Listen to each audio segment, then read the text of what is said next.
I got a box with no name, no return address, and something inside that shouldn't exist. It arrived on a rainy Tuesday. No name, no return address. Just a small, black box on my porch, smooth wood, cold to the touch, and sealed with red wax that hadn't cracked despite the storm. I didn't order anything. No one said they sent something. And yet it had my name. Just my name. Not even my full address. Just the name, handwritten in shaky black ink. No stamps. No carrier slip.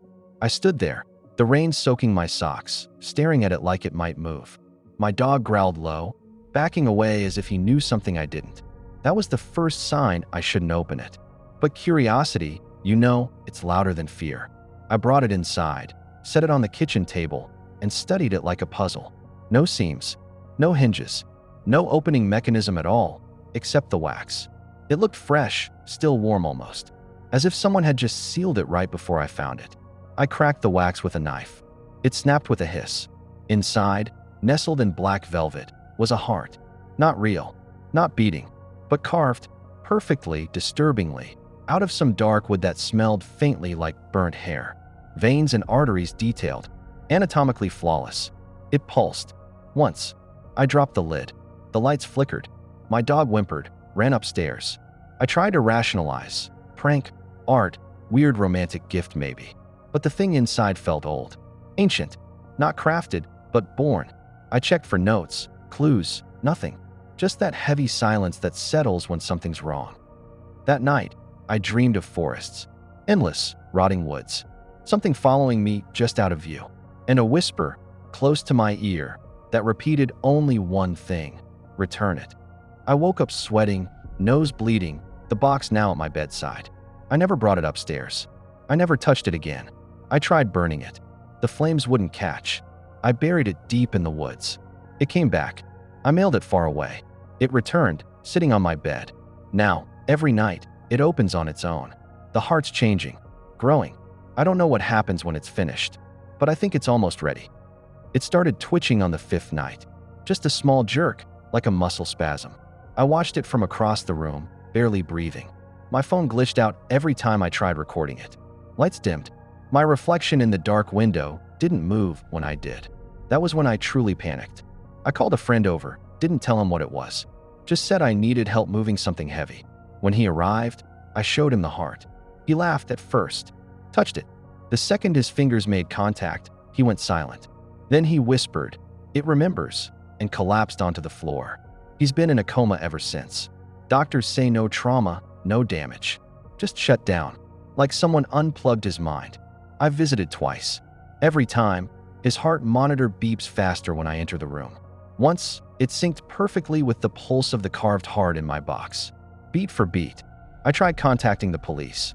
When they arrived, the box was gone. Vanished, as if it never existed. They searched the house, asked if I'd been drinking, taking anything.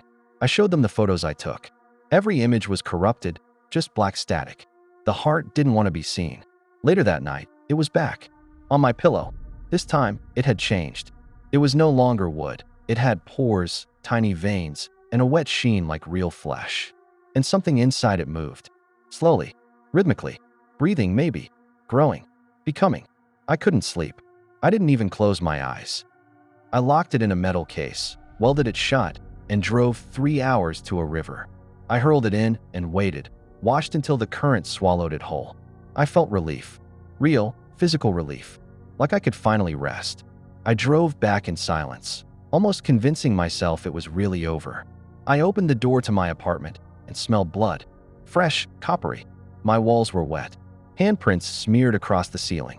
And on my kitchen table, soaked and humming with a low throb, was the box. Unlocked. The heart now had eyes. And they were open, watching, waiting. I screamed. I couldn't help it. The eyes blinked, twice, then closed. The heart stopped pulsing, like it was pretending. I grabbed a knife, stabbed it clean through. The blade sank in like butter, but the heart didn't bleed. Instead, it moaned. A deep, hollow sound that shook the floorboards. My neighbors heard it. One texted me, "What the hell was that?" Another knocked on my door, asking if I was okay. I lied, said I dropped something heavy. No one could see this. No one else should touch it.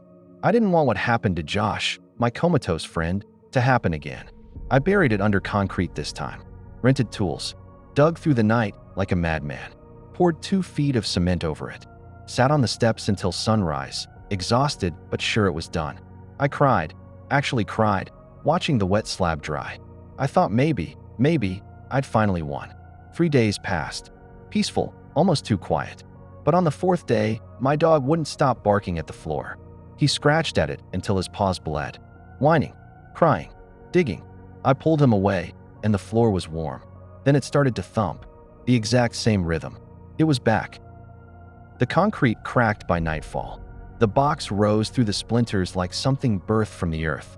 No scratches, no marks, just the same smooth surface. Except now, there was a word carved into the lid. Soon. No context, no sender, no meaning, just that single promise. I left, drove without direction, slept in my car, but the box always returned.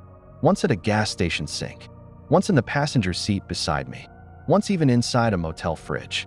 Always dry, always humming, and the heart now whispered at night. Not words, just suggestions. I don't remember what happened last Thursday.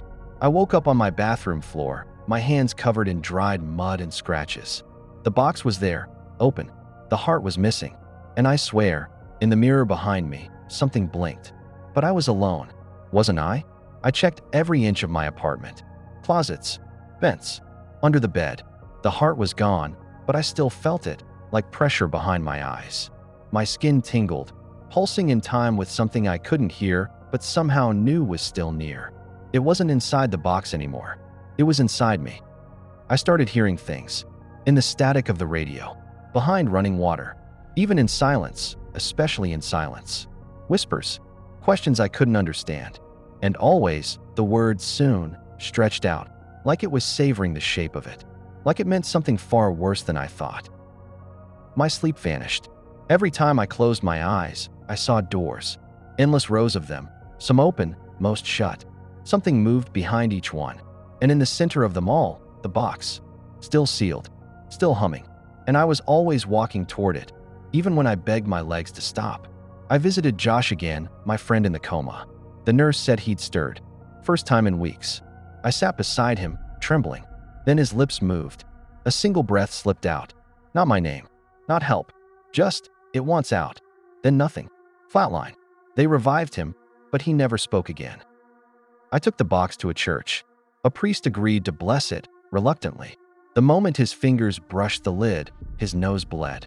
Then his eyes rolled back, and he whispered in Latin, a phrase I recorded and later translated. It remembers the flood, and now it learns the fire. That night, my walls began to bleed. Not metaphorically, real, red, thick blood oozed from the drywall. I screamed, tried to leave. The door wouldn't open. My window sealed shut. The box sat in the center of the room, lid open. The heart was back, and it was smiling. Not a mouth, not really, but the folds of muscle and pulsing veins twisted into a grin. I swear to you, it grinned. Then it whispered a word I wish I never heard, my mother's name. She's been dead 10 years, but now her voice speaks from the heart, and I think it's not done with her yet. I dug up her grave. I had to. I needed to know if it was lying, or if something worse had happened. The cemetery was cold, too quiet. No animals, no wind, just the sound of my shovel hitting frozen soil. When I reached her coffin, I hesitated, but the box whispered, "Open it." I pried the lid loose. Empty, no body, no decay, just the same black velvet that lined the box on my table. And resting in the center, a tooth. Her tooth. I recognized the chip from when she fell down the stairs. I dropped it, stumbled back, and the box was suddenly beside the grave. I never brought it with me. I left it locked in my apartment, chained in a safe. And yet, there it was, perfectly clean, humming. The heart inside was gone again. Only a mirror remained, small, square, old. I looked into it. For a second, I didn't see myself. I saw her, screaming. Not just screaming, being dragged. Her mouth open, eyes wide, fingernails tearing against a dark hallway wall. I blinked, and the image vanished. But the screaming didn't. It echoed inside my ears for hours. When I got home, the safe was empty. The chains were melted through. I called a medium, desperate. She arrived, silent, pale, walked into my apartment, and stopped cold. Said something here was older than language. Not evil, just patient. It feeds on names, on memory, on grief. Then she looked at me, tears welling, and said, "It's learning you." She didn't make it home. Her car swerved off a bridge an hour later. No skid marks, no brake lights, just the wreckage. But when the police pulled her body from the river, there was a small black box floating beside her. Same wax seal, same humming, same impossibility. Now, I see it in reflections, in puddles, in TV static. It's no longer a box. It's a door, one I open without knowing. And the heart? It's not a heart anymore. It's a key. I hear more voices now. Some I know, some I don't. All of them are saying the same thing. Welcome back. I tried moving across the country. Left everything. Changed my name. Rented a cabin far from cities. No phone, no Wi-Fi. First week was quiet. Almost peaceful. I started to believe I'd outrun it. Then one morning, I found footprints in the snow. Bare. Human. Leading straight to my door. I didn't open it. I sat inside, shotgun loaded, heart pounding. The prints circled the cabin 5 times. Then stopped. Nothing else. No knock. No movement. But when I finally dared to look out, there it was. On the porch. The box. Frosted over. But humming. Always humming. This time, it brought something new. A photo. Folded, yellowed. I unfolded it with shaking hands and froze. It was me, as a child, standing in a forest I've never been to. And in the background, deep in the trees, was the box. Smaller, cruder, but definitely the same thing. I showed it to no one. Burned it in the fireplace. But it didn't burn. It screamed. The flames turned blue. The wood cracked and wept something thick and black. I ran outside, breath fogging, and found the snow gone, replaced by ash. And underfoot, something soft, like skin. The ground pulsed. The trees leaned toward me, creaking in unison. I looked up and saw a figure. Vague, featureless, watching me from between the trunks. It didn't move, didn't blink, but I felt it stare behind my ribs. I blinked once, and it was gone. But the box was now open. Inside wasn't the heart anymore. It was a tongue, long coiled, wet, still twitching. And etched onto the inside of the box lid was a single phrase, "Speak, and it will listen." I didn't want to, but my mouth moved anyway. I said one word, and the trees echoed it back in unison. I don't remember what I said, but now the world does. Things are breaking. Reality flickers. Sometimes mirrors don't reflect me. Sometimes clocks stop near me. And I know something is stepping through. The box wasn't a curse. It was an invitation. And I RSVP'd. I don't eat anymore. I don't need to. Not since the box started feeding me dreams. Vivid, endless dreams of places I've never been, filled with things that shouldn't exist. Each time I wake up, the world feels slightly different. Smaller, like it's folding in on itself.